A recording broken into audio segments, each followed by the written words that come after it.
Adele has a song on her album 30, I Drink Wine, that anyone who has ever lost themselves in the process of trying to become someone else will recognize within the first minute. The song is not about drinking. It is about a woman who wakes up one morning and realizes that somewhere along the way, through the career, the relationships, the public expectations, the thousand small compromises that adulthood demands, she has become a version of herself that she does not recognize. Not because she changed too little, because she changed too much in directions that someone else chose. The ambition was hers. The shape it took was not. There is a moment in the song where she says directly and without decoration that you should stop trying to be somebody else. It is a simple sentence. It is also, for anyone who has spent years building a life on a blueprint that was never really theirs, one of the most difficult sentences in modern music to actually hear, because it asks a question that most people spend their entire adult lives avoiding. How much of who you are right now was actually your idea? The Stoics asked this question 2,000 years ago, and they arrived at an answer that is both more precise and more uncomfortable than anything the modern self-help industry is willing to say. They did not tell you to be yourself. That phrase is too vague to be useful. They told you to stop comparing yourself to others, because the comparison is the mechanism by which you lose yourself in the first place. What follows is 10 lessons drawn from that understanding. 10 ways the Stoics saw comparison destroying people from the inside, and 10 practices for building the only version of yourself that was ever going to work, your own. Welcome to Logostoic. What you are about to hear is not a motivational speech about loving yourself as you are. It is an examination of why the habit of comparing yourself to others is structurally incompatible with the kind of life the Stoics were trying to build, and what happens when you finally stop measuring your inside against someone else's outside.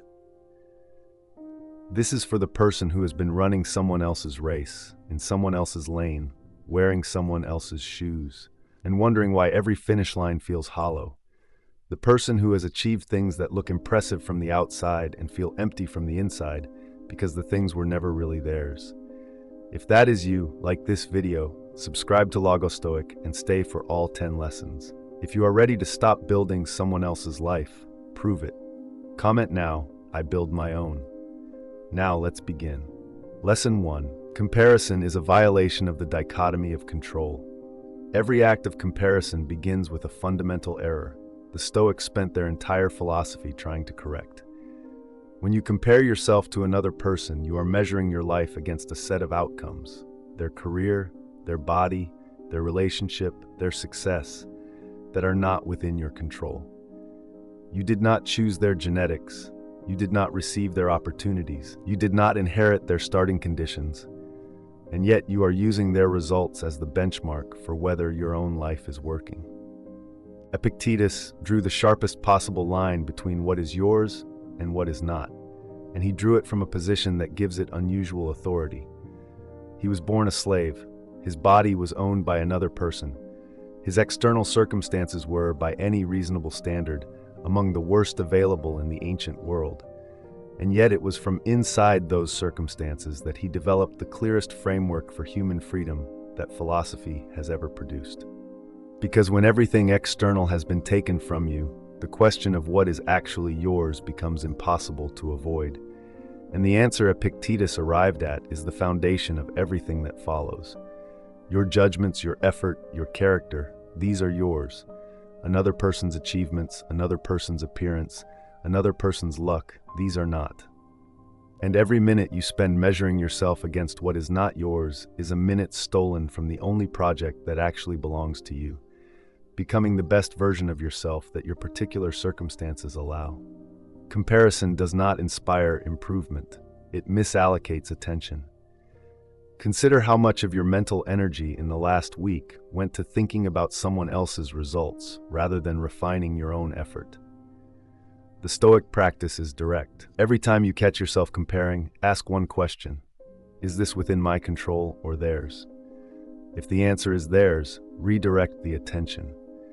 Not because their life is irrelevant, but because your attention is finite, and every unit of it aimed at their results is a unit not aimed at your own work. You have been measuring yourself against outcomes that were never yours to begin with. Stop comparing what is yours to what was never available. Comment below. I reclaim my attention. Lesson 2. You are comparing your inside to their outside. The most common form of comparison is also the most dishonest. You compare your internal experience, the doubt, the confusion, the fear that you are not enough, to another person's external presentation, their curated social media, their confident public persona, the version of their life they have chosen to display. The comparison feels real. It is structurally unfair because you are comparing raw footage to a highlight reel. Marcus Aurelius, the most powerful man in the world, wrote in his private journal about self-doubt, frustration, and the fear that he was not living up to his own standards. No one who saw him in the Senate would have guessed. The emperor who commanded legions and governed millions, in private, a man who worried about whether he was patient enough, disciplined enough, kind enough. He questioned himself with a severity that would surprise anyone who only saw the public composure. The journal was never meant to be read. It survived by accident. And its survival is the single best piece of evidence that the gap between interior and exterior exists in every human being, including the ones you are currently comparing yourself to. The gap between his internal experience and his external appearance was enormous. And that gap exists in every person you have ever compared yourself to. They are simply not showing you the part that looks like yours. The Stoic lesson is precise. You cannot compare interiors by looking at exteriors. What you see in another person is their performance. What you feel in yourself is your reality. The two are not the same category of information.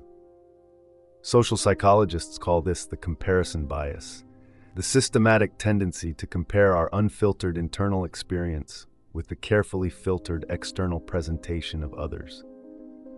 Research on social media usage has confirmed what Marcus wrote in private 2 millennia ago. The more time a person spends viewing curated images of other people's lives, the lower their self-reported well-being, not because the images are false, but because the comparison is structurally unfair. You are bringing your full reality to a contest against someone else's best angle. You have been comparing your behind the scenes to everyone else's highlight reel and calling it evidence. Stop trusting the surface. Type below, I see the whole picture. Lesson 3. Envy tells you what you want, not what you should have. The Stoics did not dismiss envy. They examined it, and modern research on motivation has confirmed their approach. Psychologists studying what they call benign envy, the kind directed at people whose success feels attainable rather than threatening, have found that it can function as a powerful motivational signal when properly redirected. The key is in how you process the signal. And what they found was that envy, properly understood, is not a character flaw. It is a signal, a piece of diagnostic information about what you value, delivered in a painful format. When you envy someone's creative career, that is your mind telling you that creativity matters to you. When you envy someone's freedom, that is your mind telling you that autonomy matters to you. The envy is pointing at a value. It is not pointing at a destination. The mistake is in treating the envy as a prescription, assuming that because you envy a specific person's life, you should pursue a copy of their life. The Stoic correction is to take the signal and leave the prescription. What do you value? Build that, in your own way, from your own starting point, with your own material. Someone else's version of what you value is someone else's version. The value is yours.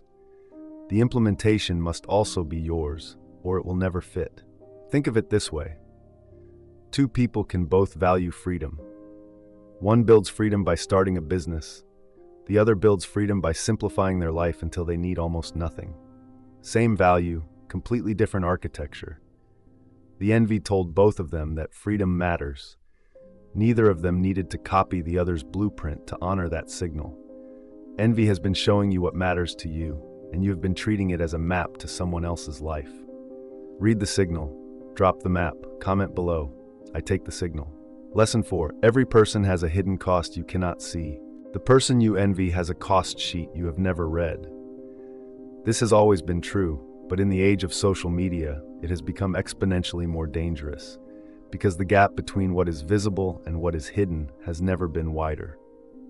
A person can post their morning routine, their workout, their vacation, their promotion, and none of it reveals the panic attack they had in the car, the argument they had at home, or the medication they take to sleep at night. The visibility is curated. The cost is not. The successful entrepreneur has a marriage they have neglected. The fit influencer has an eating disorder they do not show. The brilliant colleague has anxiety that keeps them awake at 3 in the morning.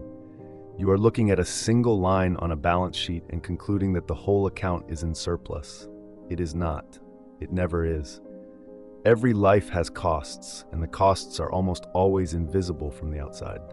Seneca observed this with the directness of a man who had watched Rome's wealthiest citizens destroy themselves from the inside. He noted the people who appear most fortunate are often the most burdened, because the fortune came with obligations, compromises, and sacrifices that the observer never sees, and the possessor can never escape. The Stoic discipline is to stop envying the visible and start considering the invisible. You want their success?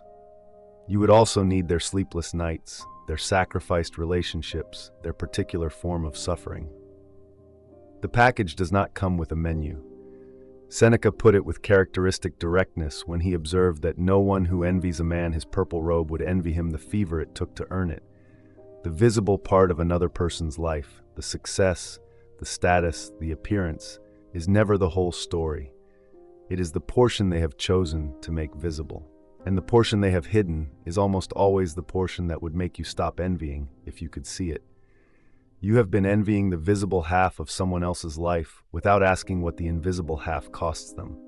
Stop shopping without reading the price. Type below, I count the full cost. Lesson 5. Comparison destroys gratitude. There is a mechanism in the human mind that researchers in positive psychology have studied extensively. They call it hedonic adaptation, or more colloquially, the hedonic treadmill, the tendency to adapt to what you have and return to a baseline level of satisfaction, regardless of how much you acquire. Comparison accelerates this treadmill to a speed where gratitude becomes impossible. The moment you compare what you have to what someone else has, what you have shrinks. Not in reality, in perception. And perception, as the Stoics understood better than anyone, is where you actually live. The Stoic practice of negative visualization, briefly imagining the absence of what you already possess, is the direct antidote to comparison. Instead of looking sideways at what someone else has, you look inward at what you would lose. The shift is immediate. The home you were taking for granted becomes vivid when you imagine it gone. The health you were ignoring becomes precious when you picture it absent. Comparison makes the present insufficient. Gratitude makes the present visible. The practice takes 30 seconds. Close your eyes. Imagine one thing you have that you have stopped noticing. Your health, a person who loves you, a roof that does not leak, and picture it gone. Not forever. For 10 seconds. Then open your eyes and see it again, as if for the first time. The Stoics did this daily. It is the cheapest and most powerful antidote to comparison ever developed, because it redirects your attention from what you lack to what you have. And what you have, seen clearly, is almost always more than you realized. The Stoics understood that gratitude is not a feeling you generate by force. It is a perception that emerges naturally when comparison stops distorting your view of what is already in your hands. Every comparison you make steals something from the life you already have. Not the thing itself, but your ability to see it. Stop looking sideways. Look at what is yours. Comment below, I see what I have. Lesson 6. You were given a specific nature. Work with it. The Stoics believed every person has a specific nature, a set of capacities, tendencies, and strengths that are uniquely theirs. They called the development of this nature arete, which is usually translated as excellence or virtue, but more precisely means the excellence of your particular kind. The arete of a knife is sharpness, the arete of an eye is clear sight, and the arete of a human being is the fullest development of their own specific capacity, not the imitation of someone else's. When you spend your energy trying to be someone else, you are not just failing at an impossible task. You are neglecting the only task that was ever actually available to you, becoming excellent at being yourself. The hours you spend studying how someone else talks, how someone else presents themselves, how someone else built their career, those are hours not spent developing the strengths that are uniquely yours. And those strengths, undeveloped, will remain invisible. Not because they are small, but because you never gave them the attention someone else's strengths were receiving instead. There is an image from ordinary life that makes this vivid. A gardener who spends all their time studying the neighbor's garden, admiring their roses, analyzing their soil, copying their layout, is a gardener whose own plot is growing weeds. The weeds are not a judgment on the gardener's ability. They are a consequence of where the gardener's attention has been aimed. The Stoic practice of arete is, in essence, the decision to stop staring over the fence and start tending what is actually in front of you. Practical application. Make a list of 3 things you are genuinely good at. Not things you wish you were good at, not things someone else is good at, but things that come naturally to you and that you have been neglecting because they did not seem impressive enough compared to what someone else was doing. Those 3 things are your garden. They are where your arete lives, and they have been waiting for your attention while you were busy admiring someone else's roses. You have been polishing someone else's gifts while your own sit in the dark, untouched. Stop borrowing. Start building. Type below, I develop what is mine. Lesson 7. The person you admire is not who you think they are. There is a specific illusion that comparison produces, and it is worth naming directly. When you compare yourself to someone you admire, you are not comparing yourself to a person. You are comparing yourself to a story you have constructed about that person, a narrative assembled from their best moments, filtered through your interpretation, and stripped of every contradiction, failure, and doubt that would make them recognizable as a human being. The person you admire does not exist.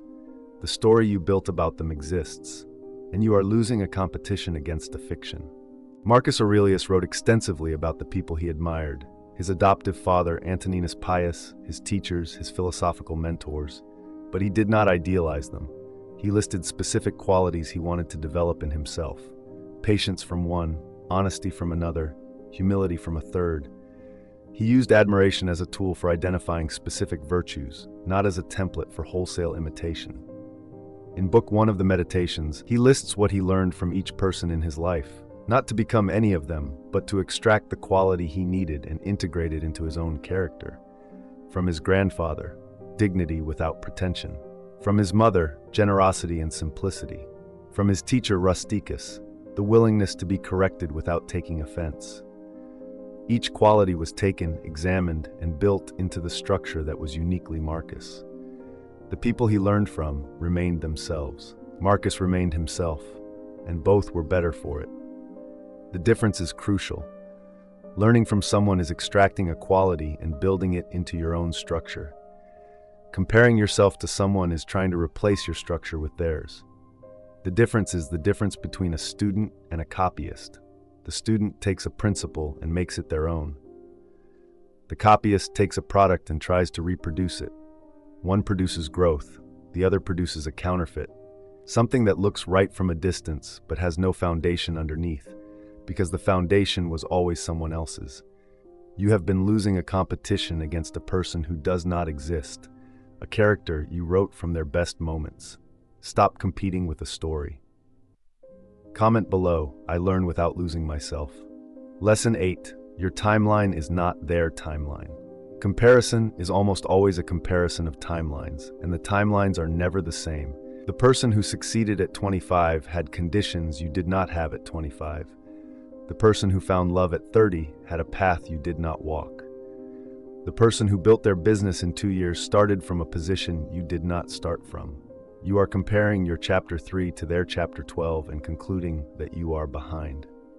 You are not behind. You are on a different road entirely. The Stoics understood time as something that belongs to nature, not to the individual. You do not get to choose when your season arrives. You get to choose how prepared you are when it does. Seneca wrote that life is long enough if you know how to use it, and that the problem is not insufficient time, but misallocated attention. Every moment you spend worrying about someone else's timeline is a moment not spent on the only timeline you can actually influence, your own. The race you are watching is not your race, and the finish line you are measuring against is not your finish line. Consider this practically.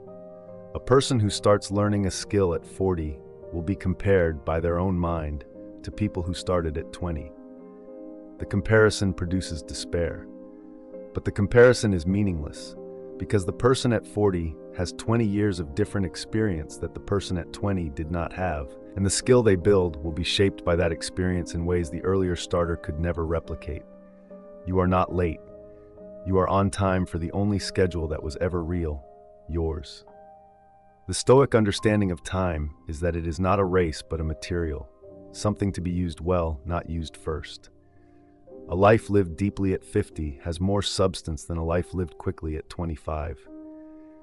And the person who arrives at their calling later, having traveled a longer road to reach it, brings something to it that the person who arrived early cannot.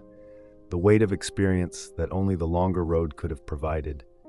You have been measuring your pace against someone who started from a different place, on a different road, in a different season. Stop timing someone else's race. Type below, I run my own road. Lesson 9. Comparison is the fastest way to become someone you do not like.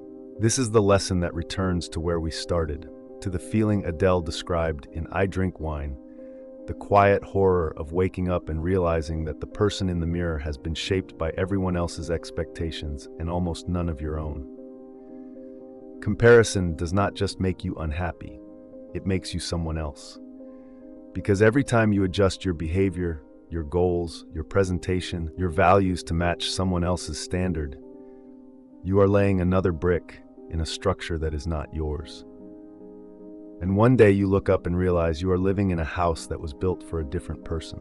The Stoics had a word for the opposite of this drift. They called it autarkeia, self-sufficiency, the condition of a person who has located their standard inside themselves rather than in the judgments of others. The person with autarkeia is not isolated or indifferent. They are grounded. They can admire without copying. They can learn without losing themselves. They can stand next to someone extraordinary and feel genuinely that their own path is enough. Not because it is as impressive, but because it is theirs. That groundedness is what comparison destroys, one adjustment at a time, until the person standing in your shoes is a stranger. The mechanism is worth tracing, because once you see it, you can catch it before it completes. It starts with an observation.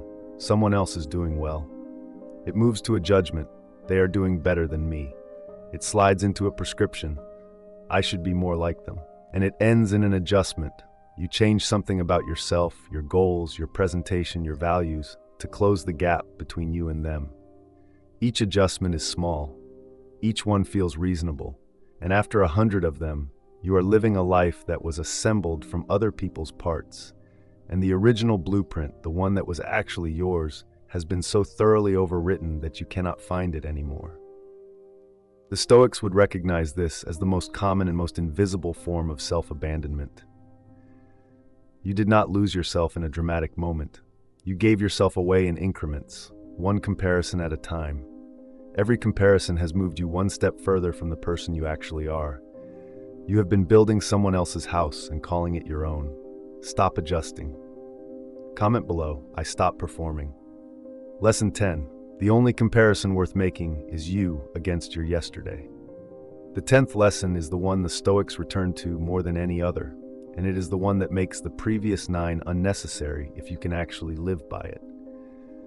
The only comparison that produces growth is the comparison between who you are today and who you were yesterday.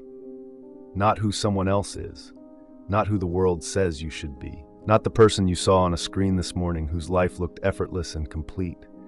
You measured against yourself across time. That is the only metric that is both honest and useful. Marcus Aurelius did not measure himself against other emperors. He measured himself against his own principles, the standards he had set for himself in the pages of his journal. Am I more patient than I was last month? Am I responding to difficulty with more composure than I did last year? Am I closer to the person I know I'm capable of being? These questions have answers. They have honest, observable, testable answers. Marcus tracked them in his journal, not with metrics or productivity scores, but with the simple daily practice of asking himself whether he had lived according to his own standards. Not Plato's standards, not Antoninus's standards, his own. The journal was his mirror, a place where the only reflection that mattered was the distance between who he was and who he was becoming, measured by principles he had chosen for himself. There is a practical application here that requires no philosophy degree and no journal if you do not want one. At the end of each day, ask one question. Did I move closer to my own standard today, or did I spend the day measuring myself against someone else's? The answer is usually clear, and the clarity, repeated daily, builds something comparison never can, a sense of direction that belongs entirely to you. And those answers produce genuine growth because they are grounded in reality rather than in the illusion of someone else's curated success. This is the deepest Stoic teaching on comparison, and it is the simplest. Stop looking sideways. Start looking back. The distance between who you were and who you are becoming is the only distance that matters. Measure that, and let everyone else measure theirs. The only scoreboard that was ever real was the one between you and yesterday. Stop looking sideways. Write in the comments, I compete with yesterday. 10 lessons, each one a different angle on the same structural truth. Comparison violates the dichotomy of control. You are comparing your inside to their outside. Envy is a signal, not a prescription. Every person has a hidden cost. Comparison destroys gratitude. You were given a specific nature. Develop it. The person you admire is a story you wrote. Your timeline is not their timeline. Comparison turns you into someone you do not recognize, and the only comparison worth making is you against your yesterday. Adele wrote a song about what happens when you spend years building a life on someone else's blueprint. The Stoics spent centuries developing the practice that prevents it. The practice is not complicated. It is the daily, unglamorous discipline of asking one question before you look at anyone else's life. Am I closer to my own standard than I was yesterday? If the answer is yes, everything else is noise. If the answer is no, the work is clear, and it has nothing to do with anyone else. It has to do with the gap between your principles and your conduct, and that gap is the only one worth closing. Stop trying to be somebody else. Not because you are already perfect. The Stoics never said that, and they would have found the idea absurd. Because the project of becoming your best self requires your full attention, and every glance sideways is attention stolen from the only work that was ever going to matter. Build the version of yourself that only you can build, patiently, honestly, without looking sideways. And let the comparison, which was never serving you, finally die. Stop comparing yourself to others. Start building the only version of yourself that was ever going to work, your own. That is the whole of today's video, and it is enough to change how you spend your attention for the rest of your life. If it reached the part of you that has been quietly measuring your life against someone else's and finding it insufficient, the work ahead is not to try harder. It is to aim the effort inward instead of sideways. If this video changed how you see the impulse to compare, if it replaced a habit that was costing you with a practice that might actually build something, consider liking it. There are people right now scrolling through someone else's success at 3 a.m, feeling smaller with every swipe, who need exactly this perspective. They will only find it if those who recognize themselves in it carry it to them. Every like puts it in front of one more of them, and leave a comment. Of these 10 lessons, write down which one you have been violating most, which comparison has been costing you the most attention, the most peace, the most of the energy that should have gone into your own path. Name it specifically. The Stoics believe that naming the pattern is the first step to breaking it. The comments are full of people doing the same work. Add yours. Subscribe to Logostoic, because the discipline to stop comparing yourself to others and start building your own standard is not the work of one video. It is the work of returning again and again to the practices that keep your eyes on your own road. That is what this channel is built for. If that is the kind of clarity you want, you have found the right place. May you stop measuring yourself against lives you were never meant to live, and may the one life that is actually yours, built on your own terms, turn out to be more than enough.